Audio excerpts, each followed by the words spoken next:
Assalamualaikum warahmatullahi wabarakatuh. Di sini kami akan menjelaskan tentang kecerdasan AI terbaru dalam berbagai bidang kehidupan. Di sini dosen pengampunya Ibu Yumarlin MZ, Eskom MPDMKOM. Di sini saya akan mengenalkan kepada anggota kelompok saya. Yang pertama saya sendiri, yaitu Ardain Jawa dengan NIM 193300076. Berikutnya Ezekiel Gutierrez da Cruz, NIM 19330008. Nama saya Muhammad Ripaldi, NIM 193300066. pengenalan. Kecerdasan buatan atau AI adalah bidang ilmu komputer yang dikhususkan untuk memecahkan masalah kognitif yang umumnya terkait dengan kecerdasan manusia, seperti pembelajaran, pemecahan masalah, dan pengenalan pola. Kecerdasan buatan sering disingkat sebagai AI, mungkin berkonotasi dengan robotika atau adegan futuristik. Kecerdasan buatan atau AI mengungguli robot fiksi ilmiah ke dalam non-fiksi ilmu komputer canggih modern. Profesor Pedro Domingo, seorang peneliti terkemuka di bidang ini, menggambarkan 5 suku machine learning yang terdiri dari simbolis yang berasal dari logika dan filsafat. Secara garis besar, teknik-teknik ini dipisahkan menjadi teknik pembelajaran yang diawasi, yakni menggunakan data pelatihan yang mencakup keluaran yang diinginkan, dan yang tidak diawasi, yakni menggunakan data pelatihan tanpa keluaran yang diinginkan. Kecerdasan buatan atau AI lebih cerdas dan belajar cepat dengan lebih banyak data, dan setiap hari semua perusahaan menghasilkan bahan bakar ini untuk menjalankan solusi machine learning dan deep learning, baik yang dikumpulkan dan diekstraksi dari gudang data seperti Amazon Redshift yang benar-benar akurat melalui kekuatan cluster dengan mechanical turk, maupun secara dinamis ditambang melalui kinesis stream. Lebih jauh, dengan munculnya IoT, teknologi sensor secara eksponensial menambah jumlah data yang akan dianalisis. Data dari sumber dan tempat serta objek peristiwa yang sebelumnya hampir tidak tersentuh. Di bidang multimedia, contohnya transkripsi. Anak perusahaan Google, yaitu YouTube, menambahkan fitur transcription atau transkripsi untuk para pengguna aplikasi Android. Layanan itu dihadirkan karena dinilai dapat membantu pengguna untuk lebih memahami video, khususnya untuk konten berdurasi panjang. Dikutip dari GSM Arena, Minggu 13 Maret 2022, fitur itu memungkinkan pengguna juga untuk mengambil kutipan menarik yang disebutkan dalam konten YouTube dengan hasil transkripsi otomatis yang muncul jika fitur ini digunakan. Baru beberapa pengguna Android yang menerima pembaruan tersebut, namun diharapkan nantinya layanan ini bisa hadir di seluruh ponsel pengguna Android yang menggunakan YouTube. Untuk mengaktifkan fitur ini, nantinya pengguna bisa menggulir ke bagian bawah setelah deskripsi video. Fitur transkripsi ini hampir serupa dengan versi desktop, hanya menyuguhkan tampilan yang disesuaikan dengan antarmuka pengguna versi mobile. Seperti sebagian besar update aplikasi Google, update ini juga merupakan versi di sisi server, sehingga pengguna harus menunggu hingga tersedia. Nantinya akan ada opsi tampilkan transkripsi. Untuk hasil transkripsinya nanti akan memiliki tampilan yang sama dengan versi desktop, namun akan disesuaikan dengan UI masing-masing telepon pintar. Kehadiran fitur itu menjadi bagian dari pembaruan yang dibawa Google secara besar-besaran untuk pengguna Android dan Google Pixel secara global.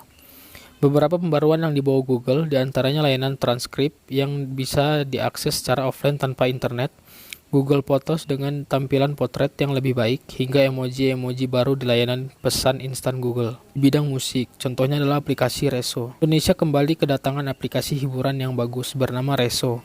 Ini adalah aplikasi streaming musik terbaru yang diluncurkan pada Maret 2020 lalu. Aplikasi ini merupakan software besutan perusahaan induk pembuat aplikasi ternama saat ini TikTok, yaitu ByteDance. Mengingat fenomenalnya TikTok, jelas Resso menjadi satu aplikasi yang wajib diperhitungkan. Dengan umurnya yang baru beberapa bulan, jelas Resso belum banyak dikenali oleh masyarakat luas. Beruntung, IDN Times dapat berbincang dengan Tricia Dizon selaku Country Manager Resso Indonesia untuk mengetahui seluk-beluk Resso sendiri. Inilah informasi yang kami dapatkan lewat bincangan singkat dengannya. 1. Membawa pengalaman baru dalam hal mendengarkan musik dengan adanya fitur lirik yang bisa dibagikan di media sosial. Resso mencoba memberikan pengguna pengalaman berekspresi yang tak biasa didapat di aplikasi lain. Yang kedua, digadang-gadang sebagai social music streaming app. Dikatakan sosial karena banyak fitur bagi ke media, adapun fitur kekhasan Resso adalah lyrics quotes. TikTok Chart diambil dari konsumsi lagu paling populer di TikTok, hingga sleep timer yang memungkinkan Resso otomatis mati ketika kamu tertidur. Yang ketiga, memiliki program acara musik live. Resso turut mengundang berbagai pemusik lokal mulai dari Raisa, Depanturas hingga Andin. Baru-baru saja Resso juga membuat tantangan yang bisa membuatmu hangout bersama Sal Priadi secara virtual. Yang keempat, Resso wajib sekali diunduh oleh pengguna TikTok. Ada fitur yang memungkinkanmu membagikan lagu di TikTok sampai fitur top chart TikTok. Playlistnya juga tidak hanya satu. Sebagai contoh ada Best TikTok June Playlist. Ini yang menjadikan Resso atraktif bagi pengguna TikTok. Bidang pendidikan, RoboGuru, aplikasi artificial intelligence yang membantu siswa belajar secara digital. Pada saat ini, loncatan teknologi memang banyak membawa hal yang cukup positif jika digunakan secara bijak dan benar. Termasuk dalam dunia pendidikan, hal tersebut digagas oleh Ruang Guru yang telah meluncurkan sebuah aplikasi artificial intelligence digital yang super keren yang dinamai RoboGuru.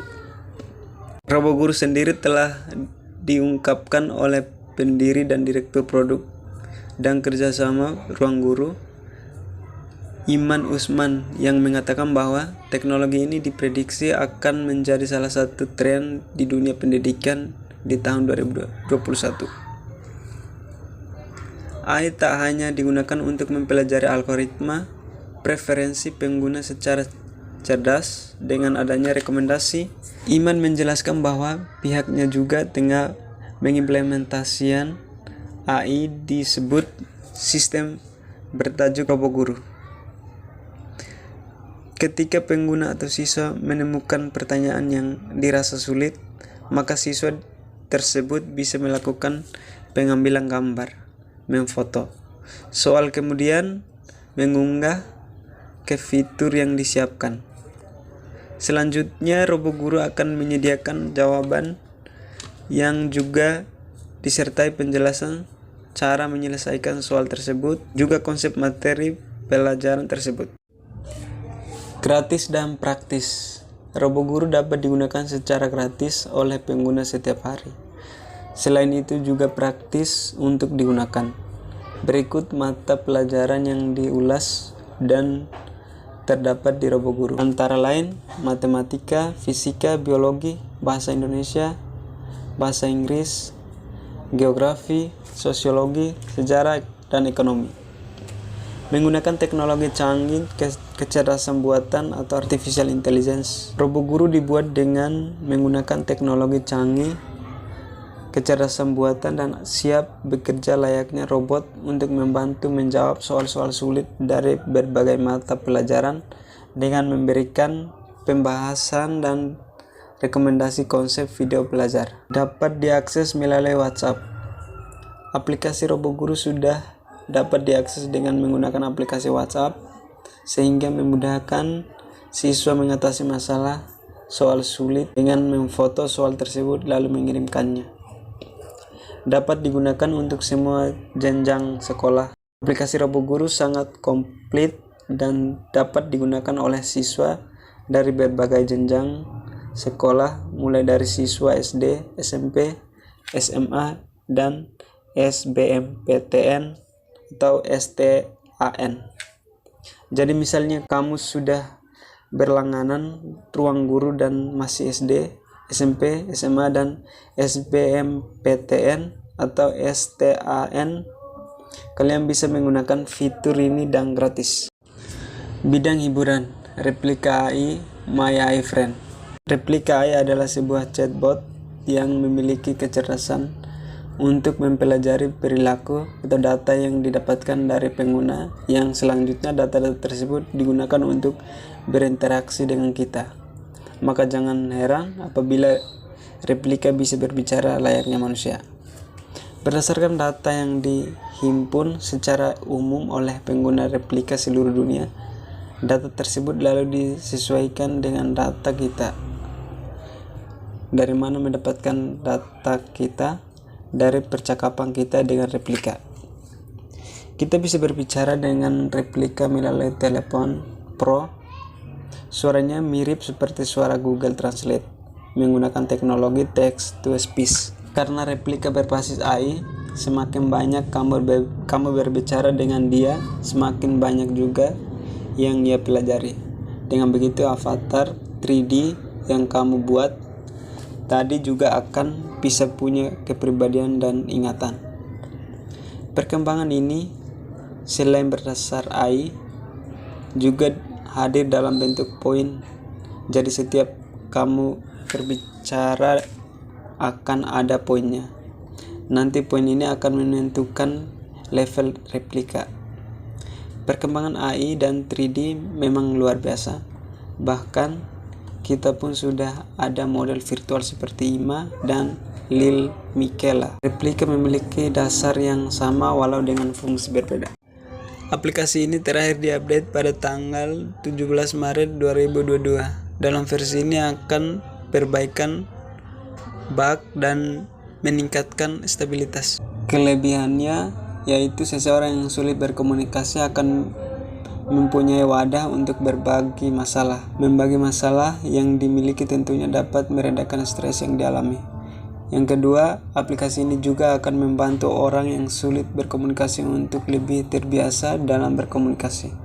Pada awal penggunaannya tentu orang akan merasa canggung, sama halnya ketika chatting dengan manusia. Namun selang mengerti kepribadian penggunanya, aplikasi ini akan bekerja dan menyesuaikan dengan kepribadian penggunaannya. Mungkin sekian presentasi yang bisa kami sampaikan. Kurang dan lebihnya kami mohon maaf. Wassalamualaikum warahmatullahi wabarakatuh.